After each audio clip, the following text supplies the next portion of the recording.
السلام علیکم دوستو، پچھلی ویڈیو میں ہم نے حضرت حمزہ بن عبد المطلب اور حضرت عمر بن خطاب رضی اللہ عنہ کے اسلام قبول کرنے کے واقعات کو تفصیل سے بیان کیا تھا۔ اس ویڈیو میں ہم عتبہ بن ربیعہ اور حضرت محمد صلی اللہ علیہ وآلہ وسلم کے واقعے کو تفصیل سے جانیں گے۔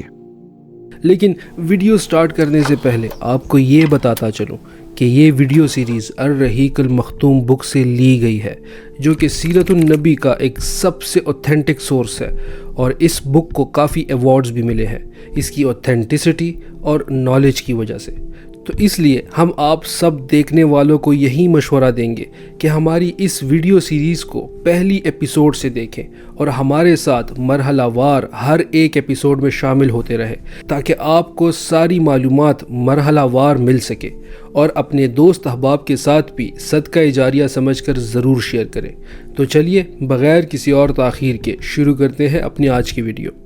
ان دونوں عزت دار اور بہادر شخصیات یعنی حضرت حمزہ بن عبد المطلب اور حضرت عمر بن خطاب رضی اللہ عنہم کے مسلمان ہو جانے کے بعد ظلم اور زیادتی کے بادل ہٹنے لگے۔ اب مشرکین پر جو گمراہی اور سرکشی چھائی ہوئی تھی، اس کی جگہ سوچ سمجھ والی بات نے لینا شروع کر دیا۔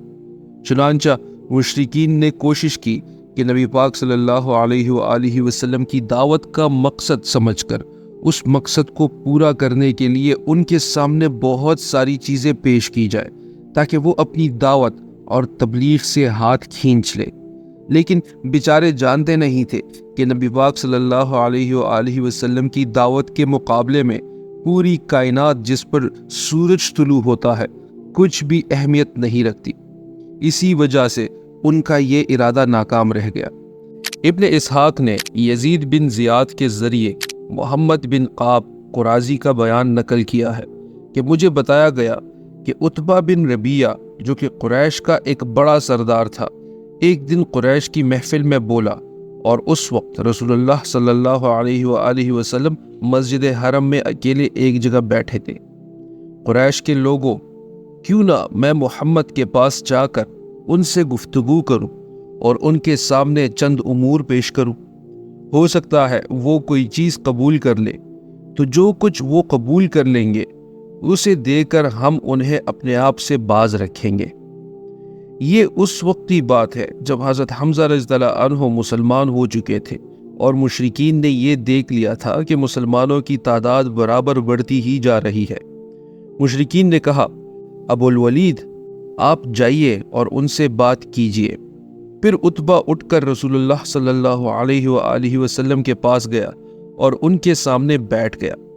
اس نے کہا، بھتیجے، ہماری قوم میں تمہارا جو رتبہ ہے اور جو تمہارا اونچا خاندان ہے وہ تمہیں پتہ ہی ہے، لیکن اب تم ایک ایسا کام لے آئے ہو جس کی وجہ سے تم نے اپنی قوم میں پھوٹ ڈالی ہے، ان کی سوچ کو بیکار کہہ دیا ہے، ان کے دیوتاؤں اور ان کے مذہب کو برا کہا، اور ان کے باپ دادا کو کافر قرار دیا۔ تو میری بات سنو، میں تم سے کچھ باتیں کہنا چاہتا ہوں، ان پر غور کرو، شاید تم ان میں سے کوئی بات مان لو۔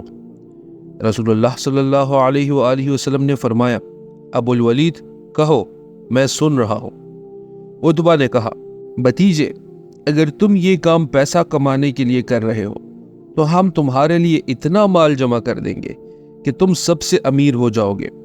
اگر تم عزت اور مقام چاہتے ہو تو ہم تمہیں اپنا لیڈر مان لیتے ہیں، حتیٰ کہ کوئی فیصلہ تمہارے بغیر نہ ہو۔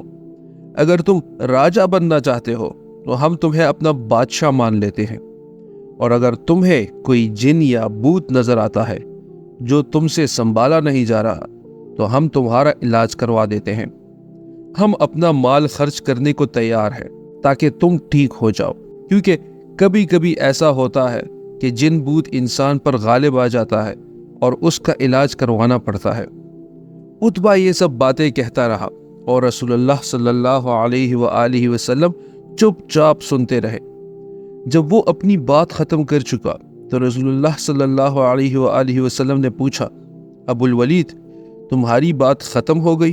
عتبہ نے کہا، ہاں۔ رسول اللہ صلی اللہ علیہ وآلہ وسلم نے فرمایا، اب میری بات سنو۔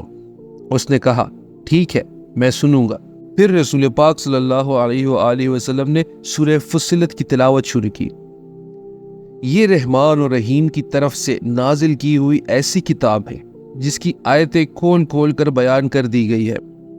عربی قرآن ان لوگوں کے لیے جو علم رکھتے ہیں بشارت دینے والا اور ڈرانے والا ہے، لیکن اکثر لوگوں نے اعراض کیا اور وہ سنتے نہیں۔